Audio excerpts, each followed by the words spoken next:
Street Fighter 2 totally spoiled me, I feel. There's a reason that that game is considered so highly, and games like this are examples of why we should cherish that game and not consider it dated and past it and all of that.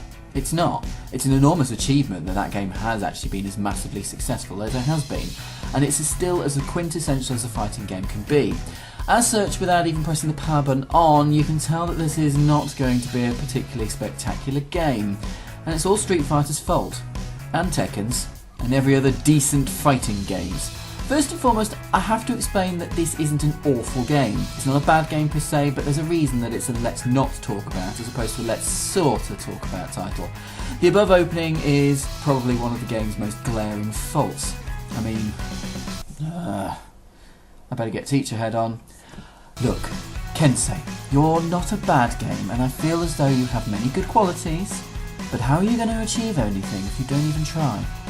Have you looked at yourself and been really happy with what you see? What do you see? Do you see a decent fighting game that's trying? Do you see a fighting game that could battle it out in the scary world of fighting games that rip out your spine, Hadouken you into a corner, pile driver you to the ground and piss on your corpse? Do you? Well, I don't. And do you know why? Because Kensei, you're not even trying. You're a lazy excuse for a fighting game, and you won't achieve anything unless you allow yourself the chance to try. You want to be the next big thing? It takes effort. Are you giving me 100%? No. It takes the right combination of attitude and perseverance to reach your goal. Are you giving me that? No. What you're giving me is a guy named David and a girl named Anne duking it out in boring locations with all of the excitement of watching a jelly wobble on a plate. Sorry, too exciting. A box of jelly on a plate. Still too exciting. Oh, whoa! Did you come to the wrong place? Go back to counting your marshmallows, eating your Werthers and folding your pyjamas, Grandpa.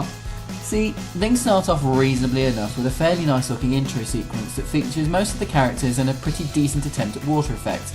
It's a bit clunky, as most PS1 intros were, Tekken and its sequel included. Story-wise, there is basically nothing to speak of. There's no proper mention of the story at all anywhere. In fact, what is usually story mode in fighting games comes under normal mode in this game, which is moderately ironic given the circumstances, because it's not normal. You'll get the joke in a bit. Anyway, now then, characters. Oh wow, we're being treated to a cornucopia of amazing character designs, flamboyant personalities and grandeur beyond all measure. And that, ladies and gentlemen, is why we need a separate font for sarcasm, because every single character in this game has basically been designed on the back of a bar napkin after a sober night of virgin cocktails. Imagine looking around a room at a party at your circle of friends and going, yeah, these guys could all be in a fighting game, only they're all dressed in t-shirts and jeans and one of your friends wears a mask over his mouth because he's a slightly unusual one in the group, or is asthmatic. And your granddad is here, and your parrot's going to get in there as well. Let's have a quick rundown of just how banal and basic the character designs are.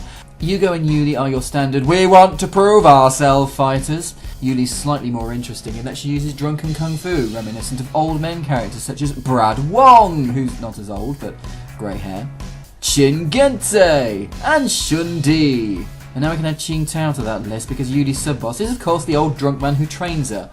It basically looks like all of these characters put together, because after pushing the boat out with a young female Zhui Quan practitioner, they obviously couldn't afford to be too ambitious. Now, I suppose from another side, if a game is full of Japanese characters, throwing in a fistful of Japanese names must feel like I do with the English-sounding names in this game. Let's see now, we've got Anne, Arthur, Steve, Douglas, David, Cindy, Mark and Cornelia. Woo. Seriously, it could have only been worse if they threw in Jack, Jane, John and Joan or something.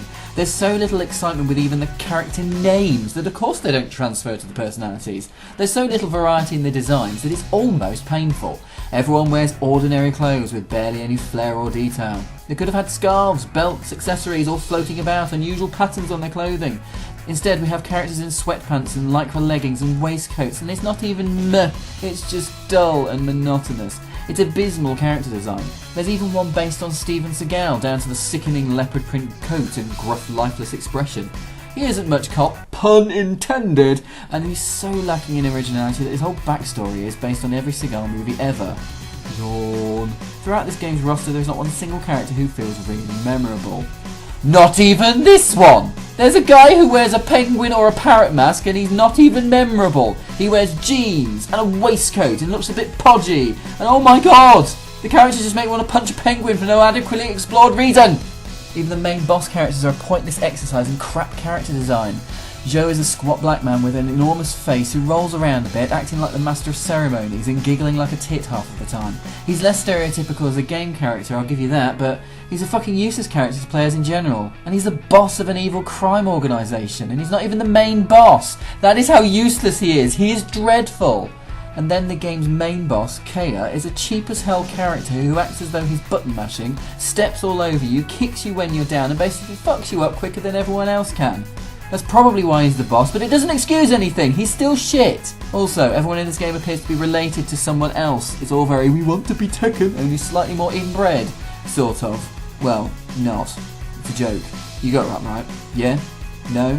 Look, the characters are shit. They're all shit and the designers should feel ashamed of themselves, okay? Done! Let's sum this up and move along by saying the plot is shit and the characters are shit. Cool.